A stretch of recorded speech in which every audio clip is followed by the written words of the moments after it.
রব্বানা যালামনা বলেন রব্বানা যালামনা আনফুসানা ওয়া ইল্লাম তাগফির লানা ওয়া তারহামনা লানাকুনান্না মিনাল খাসিরিন বলে বলে মসজিদে কেঁদেছো, আসরের নামাজ পড়ে কেঁদেছো, যোহরের নামাজ পড়ে কেঁদেছো, মাগরিবের পড়ে কেঁদেছো, এশার নামাজ পড়ে কেঁদেছো। এ বান্দা, নামাজের মুসল্লা যখন বসে যাও, আমি আল্লাহকে তোমরা বারবার বলো, আল্লাহ গো আমার গুনাহ মাফ করে দাও।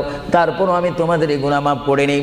তারপরও তোমরা নিশি রাত্রে মানুষ যখন ঘুমে যায়, তোমার বিবি যখন ঘুম যায়, তোমার ছেলে যখন ঘুম যায়, তুমি নিশি রাত্রে ঠান্ডা পানি দিয়ে ওযু বানিয়ে নামাজের মুসল্লায় বসে তুমি আবার যখন ডাক দাও, রব্বুল আলামিন, পৃথিবীর কোনো মানুষ আমার গুনাহ সম্পর্কে জানে না, তুমি আমার গুনাহ সম্পর্কে জানো। আমি এমন গুনাহ করেছি আমার বিবি জানে না, বিবি গুনাহ করেছে আমি জানি না। আল্লাহ তুমি সব কিচ্ছু জানো, হে আমার প্রভু তুমি আমাকে মাফ করে দাও। আমার আল্লাহ বলে, তারপরও যদি তোমাদেরকে আমি মাফ না করি